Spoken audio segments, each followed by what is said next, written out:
قطر بھی بیٹھا. اس میں تو کوئی شک نہیں ہے کہ پاکستان کو جو عزت، جو وقار، جو مقام، جو مرتبہ، جو رتبہ ملا ہے، پوری دنیا نے دیکھا کہ ہر طرف نظریں جو تھی وہ پاکستان کی طرف تھی. سر ہم پروگرام میں آگے بڑھتے ہیں. سر پچھلے سال 2025 میں تقریباً 9 بڑے ارتھ کویک پوری دنیا میں آئے، جن میں زلزلے کی طرف آ گئے ہو. جی بالکل، ایک دم سے وہاں تو نے پلٹا کھایا تو زلزلے کی طرف آ گیا. بالکل سر. وہ ہماری جو ڈسکشن، پولیٹیشین کھاتا ہے اس قسم کا پلٹا. ایک ہے انڈیا میں، وہ مکھ منتری ہے، چیف منسٹر کو کہتے ہیں مکھ منتری. تو وہ ایک بڑے صوبے کا، وہاں پر صوبہ نہیں کہا جاتا، اسٹیٹ کہا جاتا ہے. اس کا نک نیم رکھا ہوا ہے میڈیا نے، پلٹو رام. اس کا پتہ نہیں چلتا، وہ ایسے پلٹتا ہے بھائی. یہ جو پچھلے الیکشن ہوئے نا 2024 میں، آخری دن تک نہیں پتا تھا کانگریس کے ساتھ ہے یا بی جے پی کے ساتھ ہے. صبح وہ کانگریس والوں کے ساتھ بیٹھا ہوتا، دوپہر کو وہ کسی اور جماعت کے ساتھ بیٹھا ہوتا، شام کو رات کو وہ بی جے پی والوں کے ساتھ بیٹھا ہوتا تھا. اب آپ نے بھی ایسے ہی پلٹا کھایا. کہاں ہم کس سر ہمارے پروگرام کا ٹائم مکمل ہو چکا تھا، اور پلٹا اس لیے کھایا تھا کیونکہ ہم نے سٹارٹ میں پروگرام میں یہ ڈسکس کیا تھا کہ ہم اس پر بات کریں گے. وہی میں نے کہا اینڈنگ پہ ہم اس کی ڈسکشن کر لیتے ہیں. تو پچھلے 2025 میں 9 بڑے ارتھ کویک آئے ہیں پوری دنیا میں. جو سب سے زیادہ جو تھا وہ بنگلہ دیش میں 5.4 میگنیچیوڈ بتایا جا رہا ہے. ڈھاکہ میں آیا، 10 اموات ہوئی ہیں. اس کے علاوہ جاپان میں، میانمار میں، فلپائن میں، افغانستان میں. اور فلپائن میں تو اپریل اور مئی دونوں مہینوں میں زلزلہ آیا. ایک جو اپریل میں آیا وہ 6.9 اس کا میگنیچیوڈ تھا، اور فلپائن میں مئی میں جو زلزلہ آیا اس کا 7.4. اور ابھی ریسنٹلی 26 جون کو جو وینزویلا میں آیا اور وہ 2 جھٹکے تھے. اس میں ایک اور چیز ہے جی سر، اس میں ایک اور چیز ہے کہ ڈیورنگ لاسٹ 24 آورس 197 ارتھ کوئک آئے ہیں. یہ صبح اذانیں نہیں ہوتی، میں نے اس وقت تک چیک کیا تھا. پچھلے 24 گھنٹوں میں اس دنیا میں 197 ارتھ کوئک ہوئے ہیں. اور اس میں ایک پاکستان جو ہے نا، پاکستان کو بھی دیکھنا پڑے گا نا. پاکستان کا یہ ہے کہ لاسٹ 7 ڈیز میں 26 ارتھ کوئک آئے ہیں. ان کا جو میگنیچیوڈ ہوتا ہے، ریکٹر سکیل نہیں ہوتا، وہ 2.0 سے 6.1 ایم مینز میگنیچیوڈ. اب 24 گھنٹوں میں، پچھلے 24 گھنٹوں میں تمہیں بھی نہیں پتا چلا، مجھے بھی نہیں پتا چلا، 2 ارتھ کوئک آئے. کیونکہ ان کی انٹینسٹی، ان کی ڈگری، ان کا میگنیچیوڈ کم تھا، لو تھا.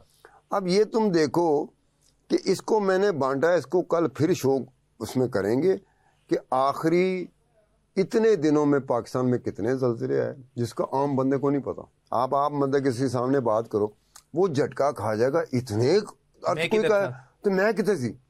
اس میں ہوتا ہے کہ آپ نے رکھنا یہ ہوتا ہے کہ 1.0 میگنیچیوڈ سے 9.9 پوائنٹ پلس میگنیچیوڈ. 9 کو تو بول ہی نہیں سکتا میں، اگلے 200 سال تک کوئی دنیا کا بندہ نہیں بول سکتا.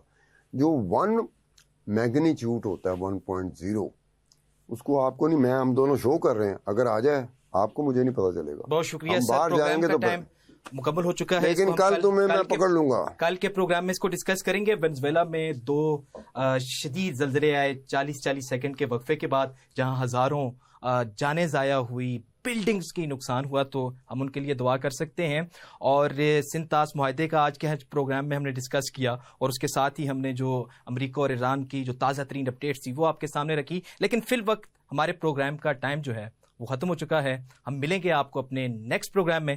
تب تک کے لیے اپنے میزبان عزیر عالم کو دیجیے گا اجازت. اللہ حافظ.